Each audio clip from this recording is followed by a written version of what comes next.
There are a lot of cinematic universes, and they all vary wildly in quality from film to film. Think Harry Potter and Fantastic Beasts. Think the Star Wars films you personally like and the Star Wars films you don't personally like. Think the Infinity Saga and Ant-Man 3. The entirety of the spum is bad, and if you don't know what that is, you need to catch up on your Weekly Planet. DC has had a rocky relationship with movie universes lately. Until they brought James Gunn in and decided to reboot everything, no one really knew what was canon, what continuities were continuing, who was involved, and what the future looked like. I don't want to talk about the entire DCEU today though, I just want to focus on the most polarizing part of it, the part that started it all, the Snyderverse. Before we start, these are incredibly iconic characters that we're going to be talking about. Batman, Superman, Wonder Woman, Lex Luthor, they all have decades of media behind them, not to mention dozens of movies in very recent memory already. Now, I haven't read any DC comics, nor have I watched any of the animated shows, so I don't exactly have a deep understanding of these characters. Don't get me wrong, I've seen a lot of movies about them. Chris Nolan's trilogy, Christopher Reeve's Superman, The Batman, I've played the Arkham trilogy, and, most importantly, I've seen Batman and Robin. So I've seen other depictions of these characters that I imagine, and am informed, have significant crossover with their comic counterparts, but I don't know everything. That means my perspective is likely to be more similar to a typical theatre-goer, give or take a few pieces of media. I won't give any judgment too early, but Snyder's interpretations of these iconic and incredibly beloved characters is contentious. He directed 3 films for his Snyderverse: Man of Steel, Batman vs Superman: Dawn of Justice, and Zack Snyder's Justice League. The decisions he and the other members of the creative teams made on those films had significant influence on other DCEU projects as well. For instance, if Snyder's characters had lived beyond his involvement with them, other directors and writers would have had to continue with his character decisions or risk suffering the wrath of the internet, due to both the dreaded break in canon or continuity, and because Snyder has incredibly loyal fans. In fact, his fans are so loyal, they created a film. That's not a joke. Zack Snyder's Justice League would not exist if it weren't for hundreds of thousands of people tweeting and calling upon Warner Bros. To let Zack finish his vision. So Snyder had to step down from directing Justice League initially because of a family tragedy. It's not my place to delve too deeply into this, but obviously that is awful for everyone involved, and my heart goes out to Zack and his family. He stepped down during post-production, then Joss Whedon came in and reshot a bunch of stuff to adhere to what Warner Bros. Wanted. The film released, people hated it, and Joss Whedon is a douchebag piece of shit. That same year, fans, understandably disappointed by the terrible film, called for Warner Bros. To release Snyder's version, somehow, using the hashtag #ReleaseTheSnyderCut. This continues, and the Snyder fans get louder and louder, actually rallying outside Warner Bros. Burbank offices, the dogs. So the cast and Snyder himself get involved, seeing that the movement is huge and presumably also being dissatisfied with Whedon's rubbish cut. Then Warner Bros. Throws $70 million at it. Zack reshoots some stuff, finishes a bunch of effects, redoes some CGI and editing, and they chuck it up on HBO Max. It does really well. The fans loved it, the critics thought it was at least better than Joss Whedon's. What a tremendous achievement. In bullying, look at how this pack of ravenous ghouls attacked and harassed these poor Warner Brothers executives. They didn't want to release it, they weren't going to until the bullying made them do it. Okay, so obviously we can all agree that Warner Brothers suck, and not all of the fans were doing that, I'm being facetious, but some of them genuinely did harass people for a movie they hadn't seen and didn't know existed for a long time. The Release the Snyder Cut movement was actually successful. Now, I'm not here to talk about the toxic superfans, I just want to set the scene for this cinematic universe of 3 films. So far. And lay down some groundwork. I'm going to be talking about each film in detail, and then about the wider universe and how it exists in the internet zeitgeist. I'm not going to nitpick every little detail just to drag it out to like 6 hours, I'm not Mauler, thank God. Okay, you twisted my arm, I'll do a little bit of nitpicking, but only because it's really easy and really fun. I only have one more thing to add before I start. I'll be very upfront. I I don't like this.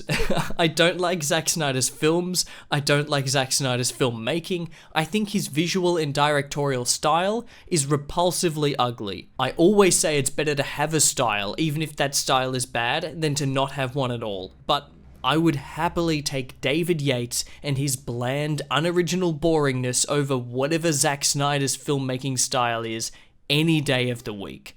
Does that make me biased? Yes. Does that make any of my criticisms any less valid or accurate? No. With that out of the way, let's do this. So this is the best of the three, hands down. It's a coherent, cohesive story with a main character we can get emotionally invested in. It has a definable beginning, middle, and end. Henry Cavill is a fantastic Superman. His acting isn't anything to write home about in this film, but his embodiment of the character is perfect. He looks and exudes Superman whenever he's on screen. This one is also very light on Zack Snyder's signature disgusting visual style, with almost no slow-mo, no weird zoom-ins on bafflingly unimportant details, just a wash of grey across most of the shots that make it seem less realistic and more, is my monitor broken? Alright, that's the good stuff I have to say.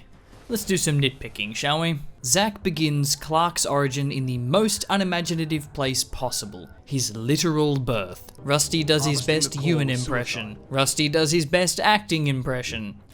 Wouldn't be a Zack Snyder action scene if I knew what the fuck was happening on screen. Krypton is ugly as fuck. Is it a product of Zack thinking comic books are inherently childish and believing adults want dark and gritty reimaginings of characters and stories every time? Who knows? Maybe it's a coincidence. Maybe he has a deep respect for all of these characters. We may never know. Rusty does his best Hayden impression. It's been said before, but these are just floating cocks. How did no one notice this? Was this intentional?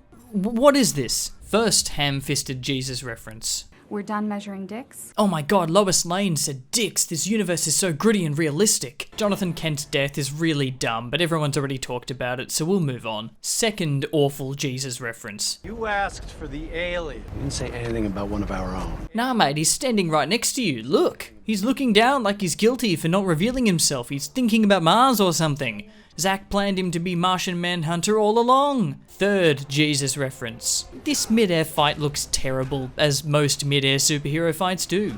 It's weightless and boring and almost entirely CGI. Okay, nitpick section over. I told you to be quick. So some of these nitpicks are more important than others, but everything I've included so far kind of falls under the moment-to-moment umbrella. Apart from the Jesus metaphors, they permeate the entire universe. So my main complaint about this film is that it's boring. Even worse than that, Superman is boring.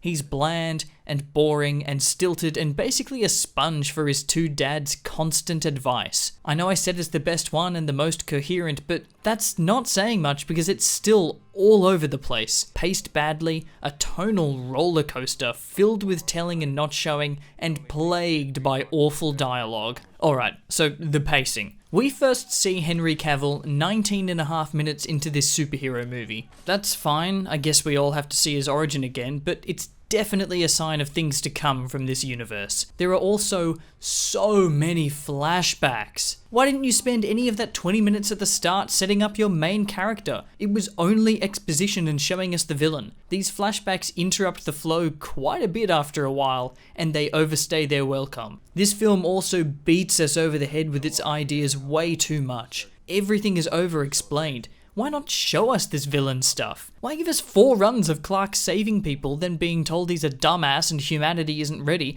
when we could be seeing more important shit we have to have explained to us later? Many of the pacing issues here boil down to focusing on the wrong things and not trusting the audience to intuit exposition. These problems don't cripple the film, but they do make it frustrating at points in the runtime.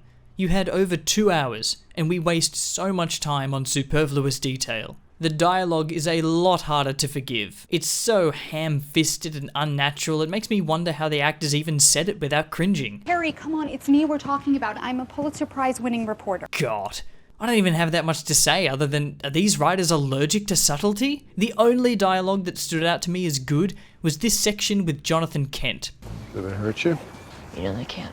It's not what I meant. I meant, are you all right? Every other scene with Pa Kent should have been like this. It's quick, It shows what Clark can do and chooses not to, it makes him human, and it emphasizes that physical pain isn't the issue at stake for him. What's the S stand for? On my world, it means hope. On your world? Mate, your world is Earth. You've literally never left it since you got here when you were an infant. Stop swinging this pendulum of human and alien and just fucking choose one. Choose human. It's the correct choice and the only one that makes sense. He's a human dude. That brings me to Clark and his character arc. Well, it's kind of a reverse character arc. I just wanted to help. I know you did, but we talked about this, buddy. You're supposed to use your powers to kill, Clark. To kill! Not to save. With great power comes great murder, that's what I always say. What was I supposed to do? Just let him die? Maybe. Bro, what? Don't you wish Clark had landed one farm over? You were sent here for a reason. You were sent here for a reason, but not to save lives. If you ever save another life, I'll kill you myself. Good on you, Clark. You did Jonathan Kent proud by snapping that neck. Finally, you've learned to use your powers for good. Good killing. This will absolutely make the human race ready to see you for the force of hope and justice and goodness that you really are. So we have a bunch of flashbacks showing us that Clark wants to save people. He wants to do good, to be a hero, to use these powers the best way he can. By the end, he learns nothing from his father except that he needs a secret identity, and he stops saving people as an adult. Seriously, he doesn't dismiss his father's advice and warnings and make the most of his heroic opportunities. He does the bare minimum. Zod and his goons come to Earth and start absolutely wrecking house, right? He and Clark fight and they completely tear up Metropolis, knocking over buildings, vaporizing entire office floors, presumably murdering thousands of innocent people. How does Clark's clearly defined and over-explained need to save people play into this terrifying situation? Well, he saves that one guy from a helicopter, then, well, I guess he saves Lois Lane. Then, yeah, that's it. I'm serious. He saves one random guy, murders a bunch of people, saves Lois Lane, then goes right back to murder. You think that's unfair? It's made very clear that this fight won't end until one of them dies. Zod even says that. He wants to chase Superman and kill him. So why the fuck would Superman waste time in Metropolis when he could just fly to space? When they eventually do it, it totally works, and it's only in the train station that Zod starts killing people specifically to torture Clark. Seriously, even if his number one priority wasn't get this insanely powerful genocidal maniac away from the city, it should have probably been something closer to I should minimize civilian casualties than let's just keep punching, eh? This portrayal of Superman doesn't just contradict the original character, it contradicts heroic protagonists in general. He destroys the city while fighting Zod when we see clear evidence that he absolutely can lead him away. He saves a grand total of 2 people, one in each battle, when he clearly has the speed and awareness to save more, and he inadvertently kills thousands. He spends way more time wailing on Kryptonians than he does doing anything heroic. It's cool to see powerful superhumans hit each other for a bit, but so much of this film has been Clark learning how to use his abilities to help and save people, then Jonathan Kent telling him not to, but him ultimately deciding he wants to anyway. Then, in the third act, it all gets thrown out the window. Zack is far more concerned with how hard Superman can punch than he is with how much good Clark Kent can do. Obviously, this is supposed to be a very different Superman, and I can accept that, but it has implications that Zack seems determined to ignore. He's allowed to break things, and that leads directly into the next movie, but how does he feel about it? Does he struggle with this destruction? Does he help Metropolis repair and rebuild to make this right? Does he learn anything from this film? Does he feel bad for the innocent civilians that died as well as Zod? For a film that's already over 2 hours, the ending is so rushed. We don't get to explore any character response to these catastrophic events until the next film, so there's a lot of heavy lifting to do in BVS. I guess we'll see how that goes. So here we have the first pillar of this universe, Superman. In many ways, he's the linchpin of Zack's whole plan, and he is blander than a bologna and ketchup white bread sandwich. He has so little agency. They did a fair job at making him feel empathetic, but spoiler alert, that doesn't last long, and his struggles never get more complicated than, should I kill this bad guy? Also, what does he want? Does he want to be a god to humanity? Does he want to be a normal guy and use his powers to save people? Does he want to be a hero and an inspiration to the masses? I don't know, and neither does Zack. Superman is barely a character in his own solo film. Now I feel like I have to say again, I have no inherent loyalty to the character of Superman. I'm not an avid comic book fan, and I haven't had a childhood connection like other people have, so when I criticize it, I promise I'm coming from a place of neutrality. Well, neutrality about Superman. It's not just bad because it's not my Superman, it's bad on its own merits. And boring. Did I mention boring? Well, at least this film did get one thing across. For some reason I can tell it's very important that Clark's mother's name is Martha. Okay, we should move on. Floating cocks. So, I watched the extended edition. That was my choice and I stand by it, but my first note here is, holy fuck, this is 3 hours long. Man of Steel was already long, but this is intense. 3 hours is an absolutely huge film whichever way you slice it, so it better justify its exorbitant length with some engaging plot and character development. So, up top, you probably all know what I'm going to say about this film. It was hyped to the nines. It was going to challenge the MCU for the superhero throne. It was going to be the biggest hero event of the decade. And then it released, and it was bad. And guess what? It still is. The extended edition didn't improve the film, it just made it longer. This is a train wreck, and I'm not going to pretend otherwise.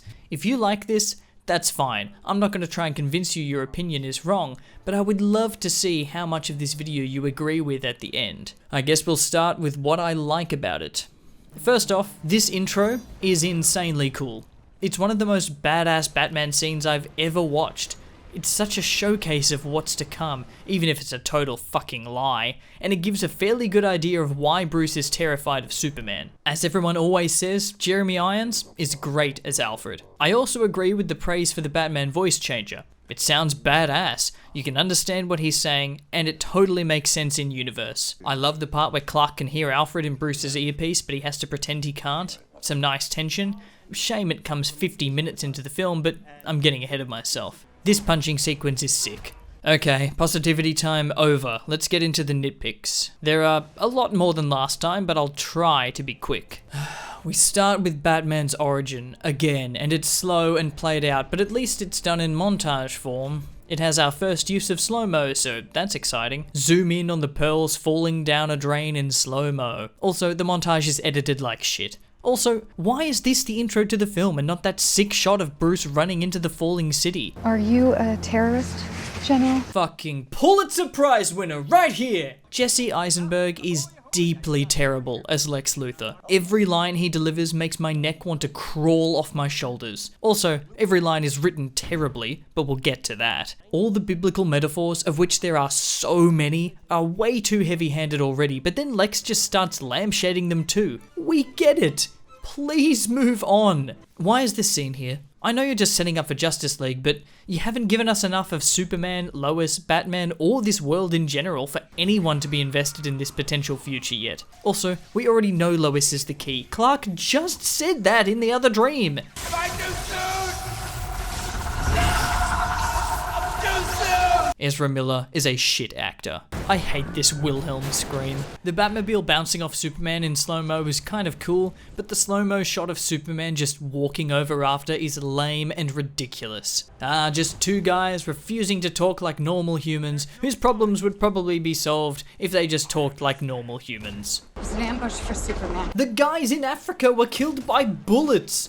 Why would Superman use a gun? Are you all overdosing on stupid pills? Now, I haven't sat next to a giant jar of piss since I used to go to LAN parties, but I'm willing to bet that it would smell a little more pungent than, say, peach tea. Why does the Kryptonian ship just let Lex Luthor take control of it? Why are there so many dream sequences in this film? There are other ways to give audiences information, Zack. Son of Krypton versus Bat of Gotham. It's so cringe, dude. Every second he's on screen, I have to fight to keep looking at the movie. I have to go to Gotham to convince him to help me. Then why didn't you? You had every opportunity. This fucking folder. This folder full of cute little graphics for the metahumans and videos of them metahumaning might be the funniest joke Zack Snyder has ever come up with. It is so contrived and lame and shoehorned that I can't even begin to explain all the ways in which I hate it, or I'll derail this video harder than Wonder Woman derails this movie. God, Aquaman looks so goofy. I hate Batman's armor. I know everyone loves it, but I hate it. It's too bulky, it's too shiny, and the eyes are goofy as hell. You don't understand. There's no time. I understand. Okay, so Clark steps towards Bruce and he's like, "You don't understand." Then, instead of explaining anything, he just launches him 30 meters away? Why? You said you came here to talk, so talk to the man. Why are you just playing with him like this? Then, after he lasers the guns, when Bruce is just standing there waiting for him to come over, great strategy by the way, definitely couldn't have just snapped your neck if he actually wanted to kill you. Instead of using this period of silence to explain, like he was supposedly trying to earlier, he just picks him up and throws him again. If you're really worried about him pulling out more bullshit gadgets, just hold him in place and talk to him like that. It's so contrived. You are Superman. You can move faster than the speed of sound. You know one of those smoke grenades just messed you up real good. And you can see him reloading his launcher like 10 meters away. Just take a casual stroll over and kick it out of his hands maybe.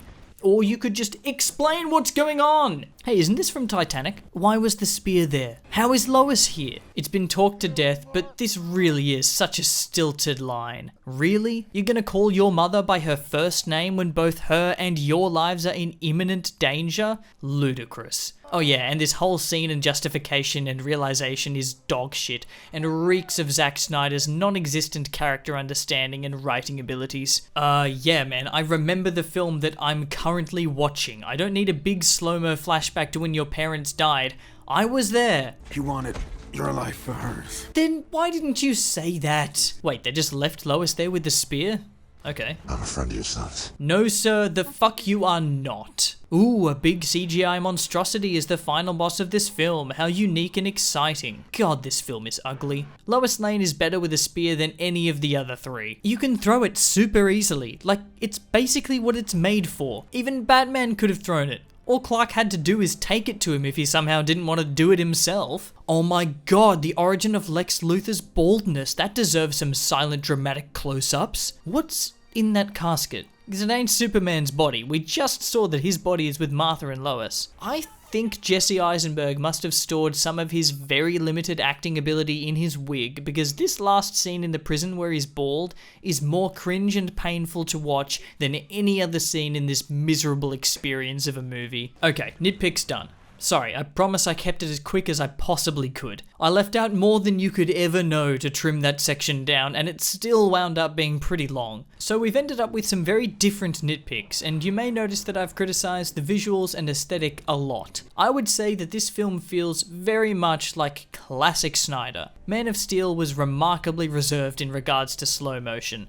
overlong CGI close-ups, and zoom-ins, or needlessly gritty action choreography. BVS, however, is stuffed full of them. There's enough slow motion here to make Gavin Free sweat, and it's often used in the most bafflingly goofy ways that derail otherwise intense sequences. Speaking of Snyderisms, the whole film has a stylistic color grading that makes my eyeballs itch. This is a profoundly ugly film. Doomsday is hideous. The effects from his attacks are cartoonishly bad, and to make it worse, they're so chaotic that you can't even see what's happening whenever they're on screen. Another part of Zack's aesthetic I think hinders not only this film but the whole universe is his biblical imagery. It's over the top, it's overused, and its insulting lack of subtlety makes me wonder who Zack thinks his audience actually is. Does he think his fans are stupid? No one needs this theme beaten into them this much. We get it. It never stops too. This universe is obsessed with making Superman into Jesus, which I personally think has some interesting implications for the nightmare stuff down the road, but we'll get to that. Actually, no, let's get to it right now. There's a big dream sequence. Well, there's several, but I'm talking about Batman's dream of the future. It's so dramatic, much like everything else Snyder ever does, but it's also pointless. Is Batman prophetic? Is he just dreaming? None of this means anything until several movies after this one anyway, so it feels pretty self-important, but it also doesn't change anything. How has Batman been changed by this potential future? He's using guns to murder people in this dream, but is that any different to the present? not really. This sequence contributes to the film's egregiously poor pacing, and it's choreographed like shit. They all just take turns pointing their guns at Batman without shooting so he can beat them up. But the only thing that actually means anything for our characters is Superman being evil. He has the power to wipe out the entire human race, and if we believe there's even a 1% chance that he is our enemy, we have to take it as an absolute certainty. Who is this? This is such a terrible line, and any compelling version of Batman definitely wouldn't say it. He also wouldn't act on it. Plan for it? Sure. But act on it? No. Superman is clearly trying to do good. He's extremely powerful, so when he messes up, the consequences are somewhat larger, but Batman intentionally kills way more people than Superman. I know I made fun of Clark last film for accidentally 9/11ing thousands of people, but in his defense, he was the only one uniquely equipped to stop the Kryptonian invasion. They tried to destroy the Earth, Bruce. Should he have let them? Yes, it's obviously awful that Superman's stupidity and inexperience affected so many people, but Bruce didn't even try to reason with him, or understand him, or send him away, or put contingencies in place for accidents like that happening again, or turn his brain on at all. He just decided, like a caveman, to use big green rock to kill strong man. This line also brings me to another overarching problem with this film and the universe: the dialogue. I touched on it with Man of Steel, but holy shit, if that script was scraping the bottom of the barrel for dialogue, this one is mining down into the core of the earth. Are you a terrorist?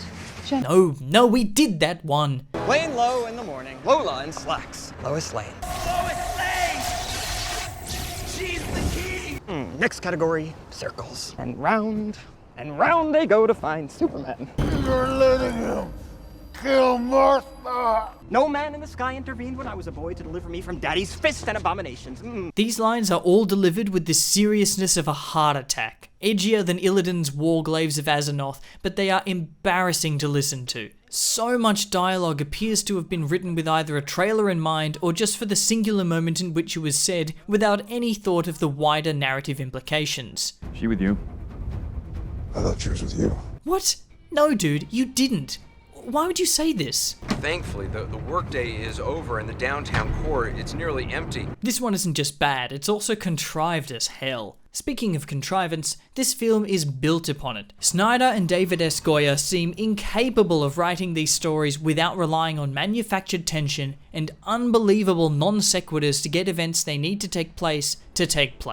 It's hard to describe just how contrived this plot really feels because cause and effect so rarely come into play, and things just seem to happen according to a storyboard instead of legitimate character choices. The simple idea of a film where Batman fights Superman was taken to such an extreme that it necessitated the mutilation and lobotomization of both characters. They want Superman to be implicated in murders and mistrusted by the world, so instead of running with just the Metropolis stuff, they shoehorn in all of this shit about the killings in Africa, where no one could ever reasonably believe Superman had anything to do with it. They set up this whole catch-22 with Martha Kent and Superman where he can't possibly save her, he has to kill Batman instead. Okay, well, this might have been closer to believable if Lex hadn't fully explained his plan to Superman and told him he's manipulating the two of them. Dude, have you tried lying? Try something, because now Superman can just go and tell him about what you've done. But no, Martha's been kidnapped. I better go kill this guy who fights crime slightly differently than I do. This moves directly into the next plethora of contrivances that tie the entire Batman and Superman fight together. Clark had more than enough opportunities to stop the fight and talk to Bruce, or to do it before they even started fighting, or just send him a fucking text, and he steadfastly refuses to do so. There is no reason for Clark not to try harder to explain the situation, except that they need to fight for the trailer, the dumb fucking spectacle, and to keep this movie all dark and gritty. Then we get to the Martha scene. The biggest contrivance in the entire film, and possibly the entire universe. Batman wants to kill Superman. He's standing over him with the spear, and he's about to deal the killing blow. Then some bloke says his mum's name, Lois runs in somehow, and he realizes that Superman is human too, and does a complete 180. So you do know how to throw a spear. This is the weakest character decision making I've ever seen. It makes no sense, it isn't grounded in anything we've previously seen, and it relies on so many conveniences to happen in the first place. First, the fight has to get them to this exact building in this exact part of the city. Second, Clark Kent has to mention his mother before his death. Third, he has to call her by her first fucking name before offering up any other information. Fourth, Lois Lane has to come in at that precise moment out of nowhere to explain the comment. And fifth, Batman has to have been lobotomized before the start of the film. I feel like I'm a broken record talking about all of these plot points that make no sense to anyone but the writers, but it really kills the verisimilitude. This whole universe eventually devolves into a series of plot contrivances that make the audience ask why things are happening. Why does Superman care about Batman's actions so much? Why did Lex Luthor piss in that jar? Why did someone at LexCorp do the graphic design for the metahumans? Why did the US Army nuke Doomsday when Superman already flew him into space? Why did Superman fly the spear instead of throwing it? Don't think these contrivances don't exist in Man of Steel either. Why did Clark let Jonathan Kent die? Why was Lois Lane even in Man of Steel except as a plot device? These may sound like momentary nitpicks, but when you stack them up, you see that so many plot points in this series have absolutely no connective tissue. When the audience is forced to come up with their own flimsy explanations for these baffling story events, then your story has not been established well enough. Which, by the way, is insane given the amount of exposition they try to stuff into these films. Another element of the Snyderverse this film solidifies is tone. Man of Steel set a certain tone, and BVS really took it further. It's so gritty and realistic and dark. It's a very dark universe. No, not that one. Unfortunately, Zack thinks that dark means literally hard to see and also people die. There's no nuance here. It's all aesthetic and surface level and a little childish, just like the investigations in this movie. Take the Batmobile. It looks really cool, but it's a total murder machine. It has mounted guns, a big mounted gun, and Batman uses it to kill so many people. I know Batman killing gets talked about a lot, but it's completely emblematic of this universe. Why does he kill? Because Zack thinks that's dark and gritty and therefore cool. He also thinks it's realistic, but we'll get to that later. Another great example is the warehouse scene. Everyone loves it. It's okay, and the choreography is cool, but it's so unnecessarily brutal. In fact, that sort of sums up Batman in this film. He's branding people, he's smearing their brains on walls, he's stabbing them, he's shooting them, he's blowing them up. If they'd explored this in any way, it might have been interesting, but spoiler alert, they don't mention it at all. This tone appeals to a lot of people. I understand that. Nolan's trilogy set a tone that was similar in many ways, and adult comic fans naturally want to see stories aimed at adults. Unfortunately, the contents of the story rarely deliver on the promise of the tone, nor does the dialogue. I'm not joking about the hard to see thing either. This movie is literally so dark it makes it difficult to know what you're looking at some of the time. We'll talk about the implications of this universe's tone later, but for now, just know that it's jarring with the characters they're using, and it feels overdone to the point of parody. Everything drips with melodrama, robbing genuinely dramatic moments of any weight. So our second pillar of this universe, Batman, becomes a similarly bland figure to Superman, both before and after his big decision. For most of the film, we see Bruce refusing to engage his brain. We don't see him being a detective, we don't see him planning for anything other than murder, and we don't see him engage with Clark in any way whatsoever. After the Martha scene, he flips on a dime and completely changes his outlook on both Superman and the world. Again, he has no agency. What does he want? To kill Superman? Sure. He didn't though, he let him live. Okay, this section was a lot longer than the first, let's see how the next one goes. Oh wait, this film is boring too. It's 3 hours long and that's way too long. There's another theme of this universe for you. I'm fucking bored watching this. It takes so long for anything to happen. Okay, next movie. Billions and billions and billions and billions and billions and billions and billions and billions and billions of hours of my fucking time. That's how long this movie feels. I have never felt the passage of time quite as keenly as when I was watching this film. I had to force myself to get to the halfway mark so I could pause it and watch the rest the next day. And don't you dare come at me with this watch it in parts over a week bullshit. The parts have no resolutions by themselves that would make for a painfully unsatisfying experience. So, what do I like about Zack Snyder's Justice League?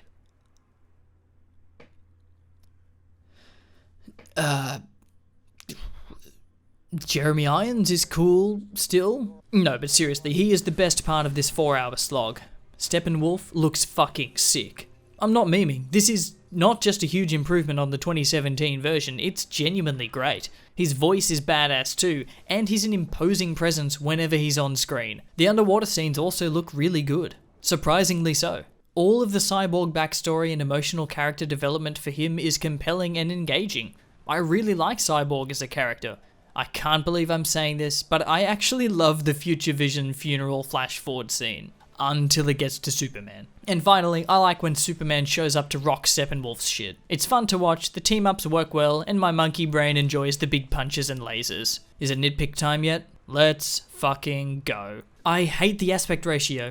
I know it's artistic and Snyder's vision, but that's bullshit, and it's only like this to separate it further from Justice Huig. This film literally starts with 2 entire minutes of slow-mo CGI bullshit. No restraint, no waiting. Also, I just watched BVS. This did not happen. I don't have any notes about this other than it's awful and takes way too long and makes me cringe the entire time. It goes for over a minute straight. Every character intro is so slow and boring. More slow-mo for Lois Lane just walking in the rain? Is there anything Zack won't slow down for dramatic effect? Oh shit, something's actually happening 18 minutes into the film. My god, that is a lot of shots for this suitcase. Do you reckon there's something important inside? This might be a cool intro shot if we didn't get this god-awful yodeling that we subsequently hear every single time she's in costume on screen. Seriously, watch through this film and try not to get unreasonably angry at her musical motif. I fucking dare you. Also, it's way too loud. Oh cool, more yodeling, but it's pitch shifted up now and there's so much slow-mo. Everyone kills so much in this film, but not only that, they kill so hard. Wonder Woman's a terrorist. Get her, boys. No, legit. I know I'm doing the funny little nitpick part now, but she just did the terrorist's job for them. He was beaten. She could have just brutally dashed his brains against the wall like the other guys, but no, she blew up the whole building instead. Zack, you are an imbecile. You okay, princess? No. You just killed a bunch of people, then blew up a building. I'm probably going into shock right now. This should have been the opening scene. If you're watching this film, you've seen his other ones, you know who the characters are. We should have had shorter intros even if you don't know. This is where the plot actually starts, over 30 minutes into the film. Lab's all yours, Howard. 11:30, early night for you, Silas. This dialogue is written like David Eddings writes side character intros. It's a niche reference, but it works. This is ugly as fuck. We're still introducing characters and powers 51 minutes into the film? Get on with it! I hate the music in this film. I don't dislike it, it doesn't annoy me, I actively despise it. Oh, sick, a flashback scene and Diana narrating. We've just had an hour of exposition, we don't need a double whammy here too. Also, Gal Gadot is very bad. She's just not a good actress. Darkseid is a punk-ass little bitch. He fails this hard, then forgets about the planet that beat him and the anti-life equation? What a fucking idiot loser. Oh my Christ, we're still introducing characters? Ezra Miller is awful, and their version of The Flash is awful. The fucking slow-mo poppy seed, holy shit, Zack has absolutely no shame. This is the kind of shot I would design if I was making a parody of Zack Snyder. This whole section is bafflingly terrible. The stilted acting, the awkward attempts at humor, the song choice? What is happening with this music? Nah, dude, he's dead. His brains are on the rock. You want to scan his memories? Scrape them off the rock, bro. No fucking way. We are 80 minutes into this film and we're still introducing characters? Yes, it's Cyborg and he's cool, but it's too little too late. A better film would be nearing its finale by now, or at least its third act. This is part 3, and we haven't even got to act 2. What an insultingly literal portrayal of what Silas is already describing. Have some trust in your audience, Zack. It's been over an hour of battering us with exposition. Don't we deserve a break? Also, his powers are too strong. It's ridiculous. That might be how it is in the comics, I don't know, but it's ridiculous. My parents died in the wars. Wait, she's English? I just learned something very interesting. What is this? Act 2 starts an hour and 51 minutes into this movie. Oh my god, holy shit, stop the fucking presses. Our heroes are about to actually do something, and it's only taken us nearly 2 hours. What are they gonna do? Oh, they're walking up some stairs in real time? Nice. Oh wow, that's crazy. There's a big powerful bad guy right there within sight, threatening innocent civilians, and Cyborg has perfect control over his suit. There's no malfunctions here. I hope this continues to be a consistent and important part of his power set. Bad fight scene. Poor choreography, too much slow-mo, messy CGI, and way too much yodeling. You know a lot about these boxes. Makes you think. Yeah, it makes me think you're addicted to stupid pills if you're about to accuse Cyborg of working for them. How do we know you're not working for them? Okay, this transition to the Nazis finding the box is actually sick.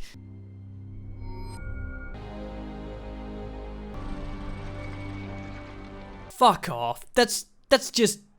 Fuck off. I always tell people it's fine and good to like what you like regardless of what other people think. But if you like this scene, you need to get a brain scan immediately. Okay.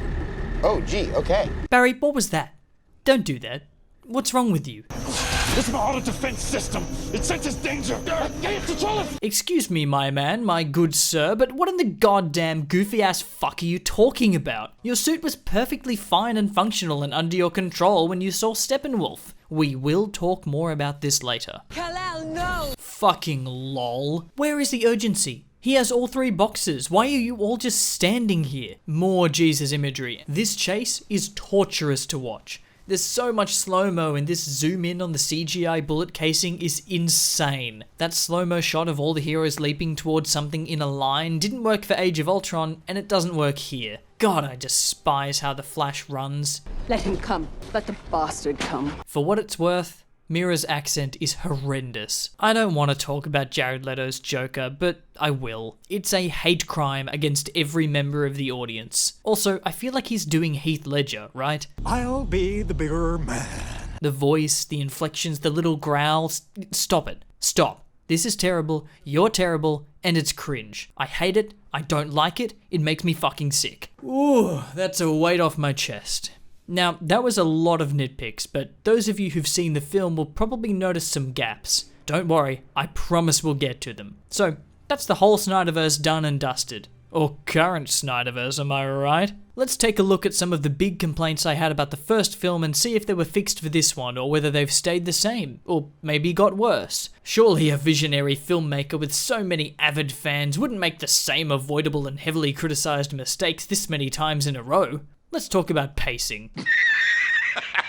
The pacing has got worse and worse in each film. Man of Steel bounced all over the place. BVS and ZSJL are so bloated and overstuffed that an after-dinner mint would make them explode. It's only a wafer thin. The pacing is so poor that it's genuinely impressive.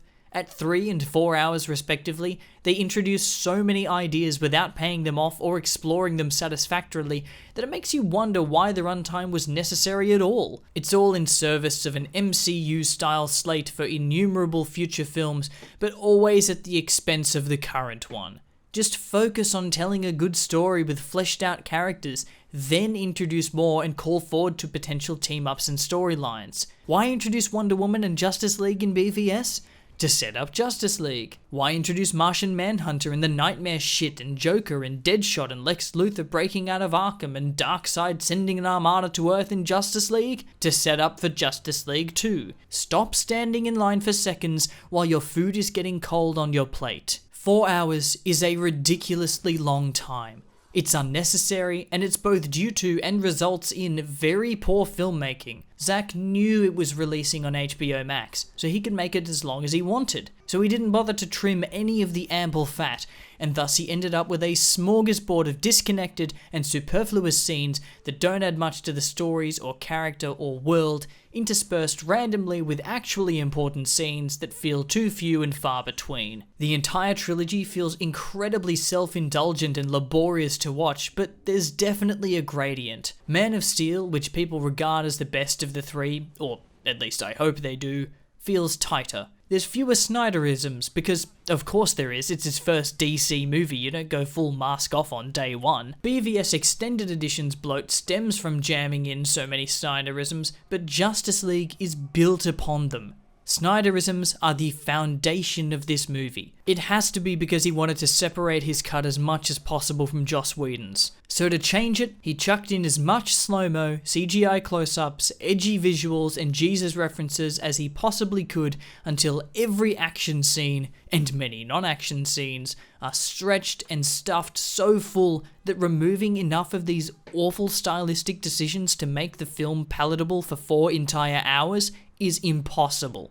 Okay, what about the dialogue? We're a small group of reactionary terrorists. Makes you think. How do we know you're not working for them? Just gotta go faster than the speed of light, far beyond the speed of light. Gotta break the rule barrier. I often wonder, how many alternate timelines do you destroy the world? Because, frankly, you don't have the colonies to die yourself. Am I late? No, I'm so late. I'm very late. Oh, hey, buddy. Hi. Can I help you? Yeah, can I have a dozen red roses, please? Oh, hi, Johnny. I didn't know it was you. Here you go. That's me. How much is it? It'll be $18. Here you go. Keep the change. Hi, doggy. You're my favorite customer. Need I say more? The dialogue is still bad. In fact, it, like the pacing, might have got worse. In addition to being quite premium, special edition, limited release cringe, the dialogue also does very little to differentiate the characters in any way other than superficially. So much of Justice League feels like it was written by a teenager who never leaves their room except to visit Hot Topic. Much of BVS felt this way too, but there's even more here. It takes me out of the world that I was already finding it difficult to immerse myself in anyway, and puts me squarely back into my throne of shame. No one made me watch these, why did I do this? Let's talk about the tone. BVS was darker than Man of Steel. Zack Snyder's Justice League actually has several moments where the tone feels less smothering. Don't get me wrong, there's a lot of darkness in this film, in both senses of the word, but there are quite a few moments of hope, heroism, and humour. It feels less edgy for edginess' sake than BVS, and that might be because it's 4 hours, so there's a lot of variance, but I think Zack has actually improved the overall tone for this film. Good job. Except the nightmare stuff. The nightmare scene in this film is the opposite of art. The tone he tries to set is incredibly lame, and he undercuts it with his choice of janky-ass dialogue and unexplained contrivance. Oh shit, the contrivances. We talked about a lot in BVS, and they've gone nowhere. So, Cyborg's suit. It works fine with Steppenwolf, but the second Superman is threatening you, it fires a rocket at him? If it's about powerful people potentially threatening you, then Steppenwolf was about to kill an innocent man, and Arthur was being pretty goddamn threatening in the Batcave. But fine, if you're a stickler and you want to say that his suit can somehow determine the power levels of the being as well, and it just detected Superman was more of a threat than Aquaman, well, that's bullshit too, because it would know that a rocket wouldn't do shit. This is a bald-faced, ham-fisted, amateurish contrivance that leads to an even bigger, more moronic contrivance. Why does Superman fight them? His default mode has never been, let's kill everyone around me because they threaten me. Even when he was throwing Batman around last film, he wasn't laser-eyeing him to try to kill him, just throwing him away because he took a few too many stupid pills. Seriously, he's going ham and trying to kill everyone, and the army is shooting at him too. He's like full-on villain mode for no reason. If coming back to life fundamentally changed him, give us a good reason. And if that then changes, give us a good reason for that too. He doesn't remember who he is, only makes sense within the ridiculous contrivance of Cyborg attacked first. Oh, he remembers his fiancée. Well then, that all makes sense. Actually, it probably would have worked better if they'd changed Lois's name to Martha, but nah, this is totally fine. Having Lois Lane be the linchpin for this entire universe while her character has been boiled down to, I love him so much I literally never get shown doing anything else except going to his memorial, not even his grave, is insane. It's insulting to the character and to Amy Adams, who is incredibly talented. She's a plot device, not a character, who only exists in this film to be there when Superman wakes up. Also, Superman doesn't remember who he is but remembers Lois Lane? I mean, okay, but why? While we're on the topic of contrivance, him just up and leaving because Lois is like, just go man, you don't know your own strength, King, is made so much worse when literal seconds later, Steppenwolf shows up nearby. It's a real Lena Headey, Jerome Flynn situation, where they can't be in the same scene together, but you really feel like they should be. Also, if Superman doesn't remember things yet, then why is he so willing to fuck off anyway? For all he knows, these people are trying to kill him, and he does nothing to investigate this. If he does remember, he should be mortified and apologizing to everyone, and trying to sew up the people he lasered in half. He only leaves because Steppenwolf shows up. Barry's entire character is contrived, from his backstory and weak motivations to his completely consequenceless rule about not running faster than the speed of light to his ultimate ability that saves the day. I hate The Flash. I think watching the solo movie would be literal torture for me. And now, the biggest contrivance of this film. So, in the big flashback sequence, which is super out of place an hour into this film, Darkseid gets his shit rocked. Then, as I said earlier, forgets about the planet that beat him and the anti-life equation. It's over an hour later that these things get mentioned again. Steppenwolf discovers that the anti-life equation is here. He brings this information to Desaad and he's like, yeah, we know of the Defiance, what of it? But Steppenwolf says, yo, the thing Darkseid is obsessed with and wants to get more than anything and just happens to be like the most powerful thing in the multiverse is here on Earth, where y'all were before, where y'all got beaten, where this Defiance you all know about happened. And Desaad doesn't say, obviously we know that. Instead, he asks Steppenwolf if he's certain. He doesn't know shit. So do you remember the Defiance or not? If you do, how do you not remember that it's Earth, or ping the planet so you don't get destroyed again later? If you do remember it's Earth, how do you not remember the anti-life equation? If you do remember the anti-life equation, what the fuck are we doing? General, you know how the Rebellion's been searching for the Death Star plans for ages and someone sealed them away in some secret impenetrable... Yes, the mystery of the missing Death Star plans is well known. All the thief left behind was an empty Tupperware container. Well, I just looked inside the Tupperware container, and the plans were actually here all along. Are you certain? Yeah. I mean, look. I know this is an oversimplification, but based on the information within the actual movie, there's really not that much difference between the scene I'm parodying and my parody itself. I have turned 100,000 worlds to dust, looking for anti-life, looking for those who robbed me of my glory. Wait, so you do remember that the Defiance was where the anti-life equation was? You've searched over 100,000 worlds and destroyed them, but not this one? What is this? Who wrote this explanation? If a story requires the ultimate universe-spanning villain to be this stupid, then it's a rubbish story. The argument for this decision goes like this. There's billions of worlds in the multiverse, and it's been thousands of years, and Darkseid isn't infallible. Okay, that's actually not a terrible explanation, but it doesn't exist in the film, and while I say it's not terrible, it's not great. So much weight is placed on both the Defiance and the anti-life equation, so the audience has no reason to think that the villains wouldn't do literally everything in their power to remember where those things are. Zack wants to set a mature tone throughout these whole films, but fumbles the bag by making it goofier than it is mature. You can kill as many people as you want, but that doesn't make something mature or serious. You can make your characters do violent or gritty or fucked up things, but that doesn't make them any more realistic. Maturity in a story comes from the handling of complex topics and themes, or posing a genuinely thought-provoking question to an audience and carrying it to a satisfying or equally thought-provoking conclusion. Snyder is incapable of handling topics any more complex than, what if Superman was bad? Snyder is incapable of posing questions that provoke any thoughts beyond, why did that happen? Or why is this in slow motion? Realism in a story comes from cause and effect, consequences. Snyder is incapable of creating a logical flow of cause and effect. His characters betray all reason at every turn to jam themselves into the contrived plots they barely exist in. He is incapable of creating and maintaining situations that feel grounded,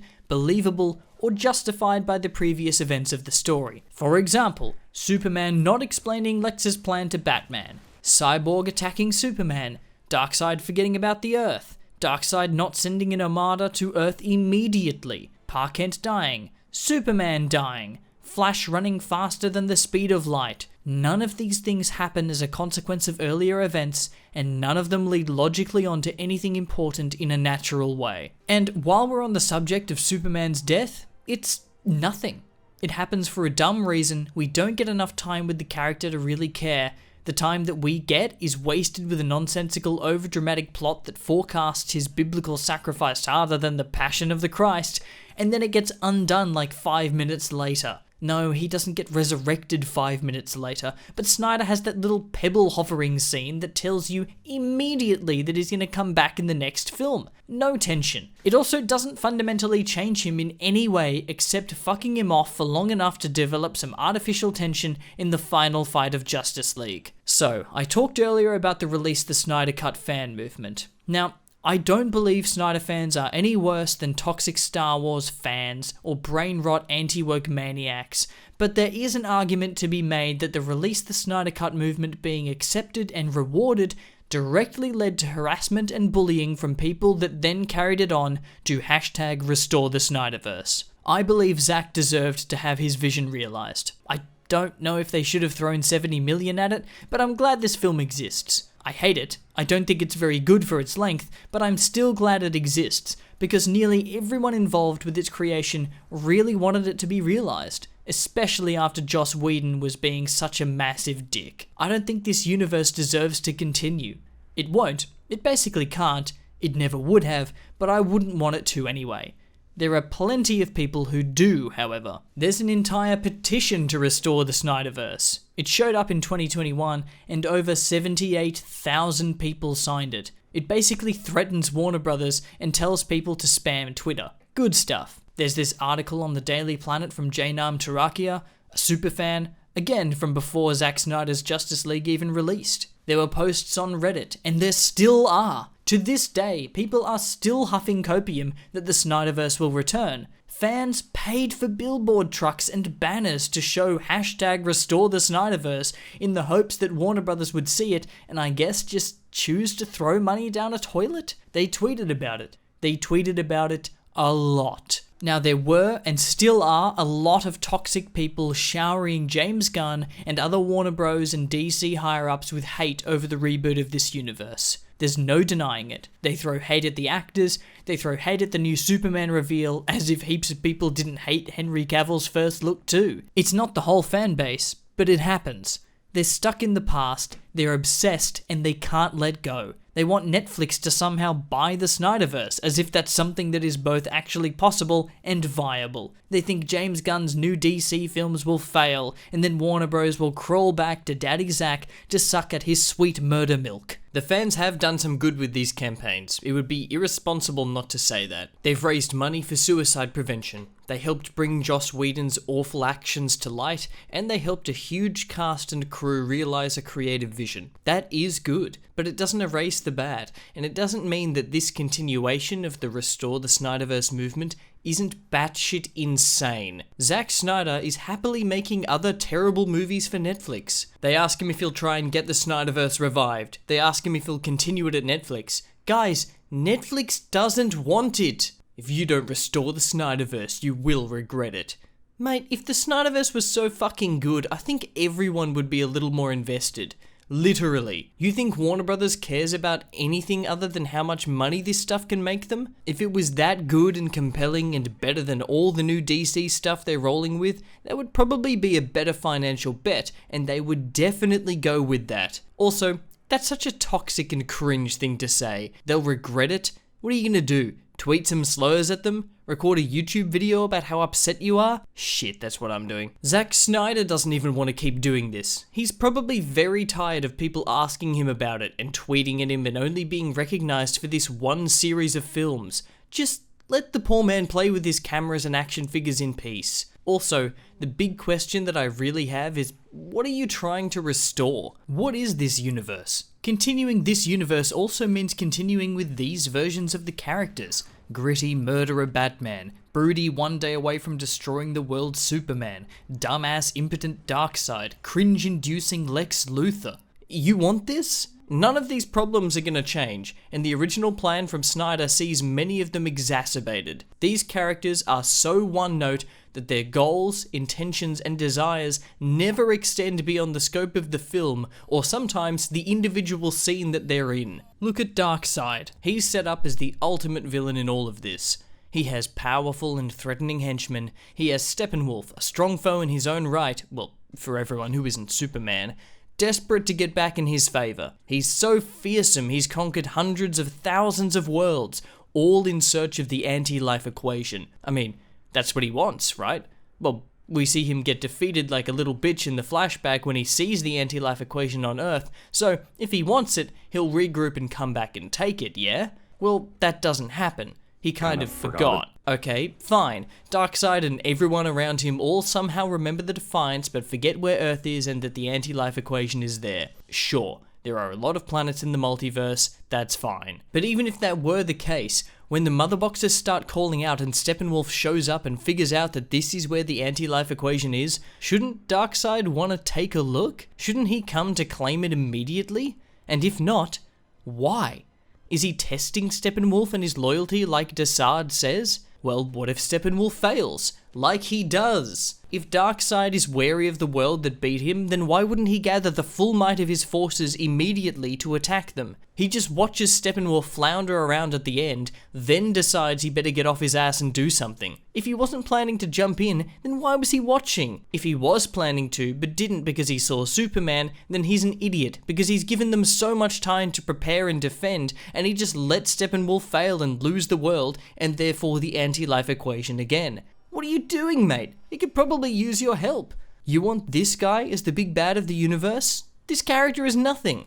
We know two things that he wants: to kill planets and to find anti-life. Well, he found anti-life thousands of years ago and never came back to grab it, so that motivation is a little muddied, and he also doesn't really commit to getting it this time. Now, what about the real bad guy of Zack Snyder's Justice League?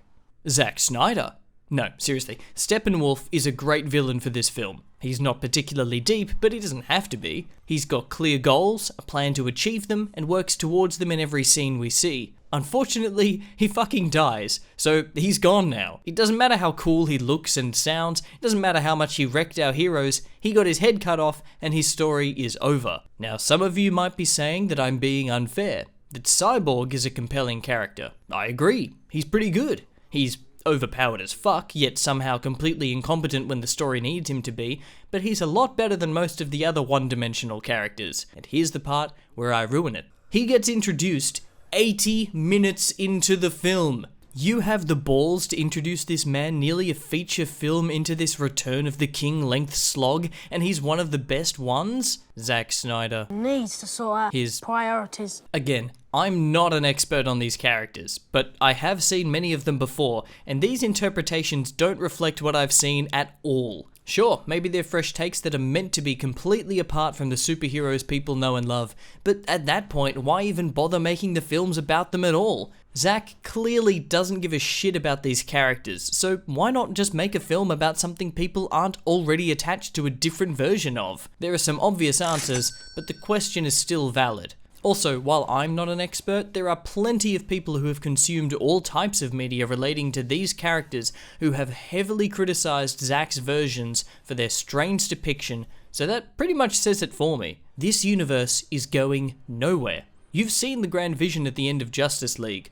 Darkseid kills everything, and Superman also kills everything. That's where this is all headed. Is that what you want? This is nothing. Even if it's not headed here and Justice League 2 or Ben Affleck's solo Batman film were gonna be amazing, none of the problems with this universe are going to improve. The more control Zack Snyder has, the more messy his films get. He injects his visual style into every shot possible. He takes characters where he wants to take them. He makes grand, impossible plans for future movies without ever paying them off. We know this. Just look at Zack Snyder's Rebel Moon Part 1 A Child of Fire. I haven't seen it, and I hopefully never will, but from all I've heard, it is a dumpster fire. Also, I just get this feeling that the people defending this nightmare future idea are probably the same people who hate Luke Skywalker's characterization in The Last Jedi enough to tweet at Disney to retcon the sequel trilogy. So it's dark and gritty and realistic when Superman snaps hard enough after one woman dies to kill the world, but bullshit when Luke has a moment of fear when he senses the dark side in his nephew. It's not the same, and I'm not saying that film is a masterpiece, but it's similar enough. I get that this version of Superman is different from other versions of Superman, so I can't cite those versions like I can Luke in the OT versus the sequels, but one is an isolated moment, and the other is genocide. So where does this movement go now? The obvious and most likely answer is that it will slowly fizzle out, as even the most die-hard, hopeful, delusional fans realize that the Snyderverse is never coming back. That might make a lot of people sad, but god damn, am I not one of them. There are plenty of movies with a dark and gritty tone that are just better than these. Hell, there are plenty of DC comic book movies that have a sense of realism and a similar tone that are better than these. Just look at the Batman. It's so good. Now, I've just spent an hour ranting about how much I don't like these films, and you've probably seen the title of the video, so it's not going to be surprising when I say that I reject the Snyderverse. I don't have to, it doesn't exist anymore, but I still do. So I know that if there are any Snyder superfans watching this video, that not only are you probably not still watching by this point, but I'll get a lot of vitriolic comments about how I'm a smooth brain idiot that just doesn't understand his genius, and sure, you do you, man. If you have made it all the way to the end, first of all, wow, thank you. I really appreciate that. And secondly, let me repeat what I always say. If you like this, that's fine. That's great. Power to you. Enjoy it. I hate it, but I don't need you to hate it too. Just stop harassing people that have no ability to actually give you what you want. Stop. Stop it. It's over. It's done. Accept it. Try to have some optimism for what's coming for these DC characters.